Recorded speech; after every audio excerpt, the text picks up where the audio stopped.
Bro recent మన తెలుగు ఇండస్ట్రీలో ఏదైనా డిఫరెంట్ జోనర్ కానీ లేదంటే డిఫరెంట్ స్క్రిప్ట్ని సెలెక్ట్ చేసుకోవాలన్నా ధైర్యం చేసి తీయాలన్నా కూడా ముందుంటారు కళ్యాణ్ రామ్ గారు ముందుంటారు.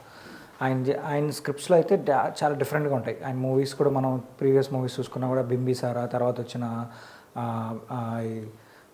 మీన్ డెవిల్ ఇంకా కొన్ని 118 సినిమాలు కానీ అతను ఒక్కడే సినిమాలు కానీ చాలా డిఫరెంట్గా ఉంటాయి. సో అయితే రీసెంట్గా ఒక వెకేషన్కి వెళ్తూ ఉండగా ఎయిర్పోర్ట్లో వాళ్ళ సన్ అండ్ డాటర్తో కనిపించారనమాట. చూడగానే ఒక్కసారిగా నందమూరి ఫ్యాన్స్ అంతా అరే ఏంటి కొత్తగా ఉన్నారు, అప్పుడే అంత పెద్దవాళ్ళు అయిపోయారా అని ఫీల్ అయ్యారు. సో దీనిపైన మీరేమనుకుంటున్నారు? డెఫినెట్లీ అండి. కళ్యాణ్ రామ్ గారు పిల్లలు ఇప్పుడిప్పుడే బయటకు వస్తూ మొదలుపెట్టినట్టున్నారు. రీసెంట్గా ఎయిర్పోర్ట్ వీడియోస్ చాలా చూడమచ్చుగా ఉన్నారనమాట.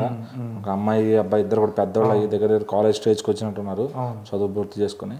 మంచి కళ్యాణ్ రామ్ గారు అబ్బాయి కూడా దగ్గర మంచి హీరో పొరుగులు వచ్చినాయి. అతను కూడా ఫ్యూచర్లో హీరో చేస్తారేమో చూడాలి. శౌర్యరామ్ అనేదో పేరు, శౌర్యరామ్ అనే పేరు. అలాగే అమ్మాయి తారక అద్విత, ఆమె పేరు మీద ఆల్రెడీ వీళ్ళకి విఎఫ్ఎక్స్ స్టూడియో ఉంది కళ్యాణ్ రామ్ గారికి, అద్విత స్టూడియోస్. దాంట్లో మన తెలుగు సినిమాలు చాలా వరకు విఎఫ్ఎక్స్ అక్కడ జరుగుతాయి. సో ఏదైనా ఆయన లెగసీని మంచిగా కంటిన్యూ చేసే వాళ్ళు అయితే ఉన్నారు.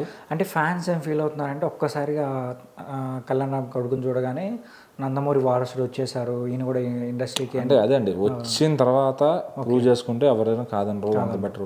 ఫ్యామిలీ సపోర్ట్ ఉంటుంది, బట్ మనం ఏం ప్రూవ్ చేసుకున్నాం అని ఉంటుంది. అదే కానీ మన రామ్నగర్ బన్నీ అనే సినిమా వచ్చింది. అలాంటి ఇప్పుడు ప్రభాకర్ గారు ఉండి అతను ఫస్ట్ సీరియల్ హీరోగా నిలబెట్టి తనకి యాక్టింగ్ వచ్చిన తర్వాత హీరోయిన్ చేయొచ్చు సీరియల్స్ లో నిలబెట్టి ఆ కెపాసిటీ అయితే ఉంది కదా.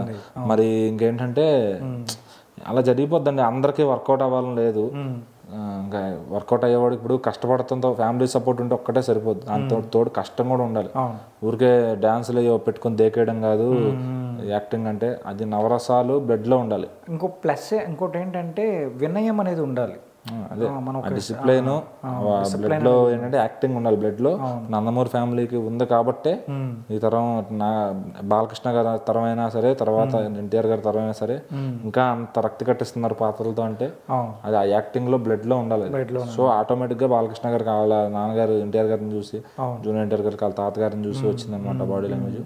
సో డెఫినెట్ గా ఎందుకంటే ఇప్పుడు ఒకలా హీరో అయినా మోసేవాళ్ళు ఉన్నారు కదా అని మన ఇష్టం వచ్చినట్టు చేయకూడదు.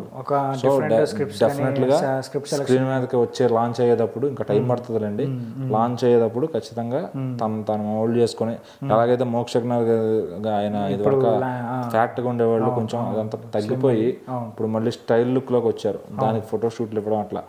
ఇప్పుడు ఆ క్రమంలో ఏంటంటే అట్లా ఇంకా నెక్స్ట్ వారసులు వచ్చిన వాళ్ళు ఫస్ట్ వాళ్ళు ప్రూవ్ చేసుకోగలిగితే బాలకృష్ణ గారు కూడా ఇదే మాట, ఫ్యాన్స్ అంతా కూడా సపోర్ట్ బ్రహ్మరథం పెడతారు. అవును, బాలకృష్ణ గారు కూడా ఇదే మాట అన్నారు. ఏంటంటే ఇప్పుడు మేము సపోర్ట్ ఇస్తాం చేస్తారు, బట్ యాక్సెప్ట్ చేయాల్సిందైతే ఫ్యాన్సే, వాళ్ళు యాక్సెప్ట్ చేయాలి, ఆడియన్స్ యాక్సెప్ట్ చేస్తే నిలబడతారు ఇండస్ట్రీలో అని చెప్పారు.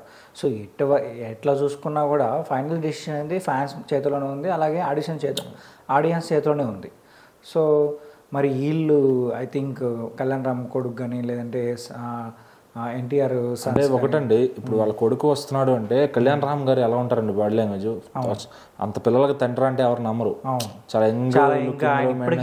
చాలా స్టేబుల్ గా మెయింటైన్ చేసుకుంటున్నారు. అంత మెయింటెనెన్స్ చేస్తూ సినిమాలను ప్రయోగం చేస్తూ, ఇప్పుడు ఒకవేళ వాళ్ళ అబ్బాయి వచ్చి మళ్ళీ ప్రయోగాలు చేస్తాడా అంటే తండ్రి వారసత్వం తీసుకోవాలని లేదు. తను కమర్షియల్ ఫిల్మ్స్ చేసి పెద్ద హీరో స్థాయికి వెళ్తారేమో.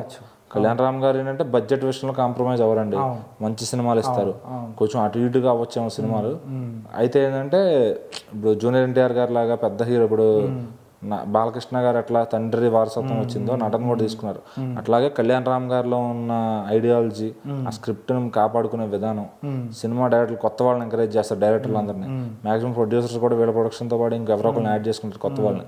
సో అట్లా ఆయన కళ్యాణ్ రామ్ గారు ఎట్లా బిల్డ్ చేసుకున్నారు. బింబిసార్ అలాంటి సినిమా ఆయనకి చాలా పెద్ద సినిమా. మరి అట్లా ఆ కెరీర్ బిల్డింగ్ అనేది మన మీద పిల్లల్ని చిన్నప్పటి నుంచే అట్లా షైన్ చేయాలి. సో కళ్యాణ్ రామ్ గారు డెఫినెట్లీగా ఆయన నలిగి ఉన్నారు కాబట్టి యాక్టింగ్లో కానీ పిల్లల్ని కూడా షైన్ చేస్తారు ఖచ్చితంగా. ఎందుకంటే మీరు నందమూరి ఫ్యామిలీలో ఏ హీరో వచ్చినా కూడా చాలా రెస్పెక్టబుల్గా కానీ చాలా వినయంగా యాక్టింగ్ పైన నేర్చుకొని పూర్తిగా దానిపైన అవగాహన తెచ్చుకొనే వస్తున్నారు. వాళ్ళు ఏదో ఈజీగా డెఫినెట్లీ వీళ్ళకంటే అంత కష్టం ఉండదండి, బ్యాక్గ్రౌండ్ ఉంది, ఆర్ట్స్ ప్రొడక్షన్ ఉంది, తండ్రులు బాబాయ్ ఉన్నారు, ఇబ్బంది ఏమీ లేదు. వస్తే కనుక హీరోగా వచ్చినా ఆ పాపకే ఉన్న టాలెంట్ ఉండి ఉన్న వర్క్లో వచ్చిన ఇప్పుడు మనకు ఒకరు చూసుకున్నామంటే వారసత్వంలో అలాగే పవన్ కళ్యాణ్ గారి కొడుకు అక్కిరి నందన కూడా రాబోతున్నారు, ఆయన కూడా లాంచ్ అవబోతున్నారు. ఏదో రీసెంట్గా ఒక చిరంజీవి గారి మూవీలో కూడా ఒక క్యారెక్టర్ ఏదో చేయబోతున్నారని న్యూస్ వస్తుంది. అవన్నీ ఏం లేదులే కానండి. ఇటు బేసిక్గా ఏంటంటే ప్రాపర్ బ్యాక్గ్రౌండ్తో వస్తున్నప్పుడు ఒకటే హార్డ్ వర్క్ ఉంటే అంటే ఉంది కదా అని రెచ్చిపోయి ఇష్టం వచ్చినట్టు చేయకూడదు. తను కష్టపడుతూ బ్యాక్గ్రౌండ్ని ఉపయోగించుకుంటే చాలా బాగుంటుంది, ఎవరికైనా సక్సెస్ వస్తుంది అనమాట. సరే చూద్దామండి, వీళ్ళు ఎప్పుడు ఇండస్ట్రీకి వస్తారో, వాళ్ళు ఎలాంటి మూవీస్ సెలెక్ట్ చేసుకోబోతున్నారో వెయిట్ చేస్తాం.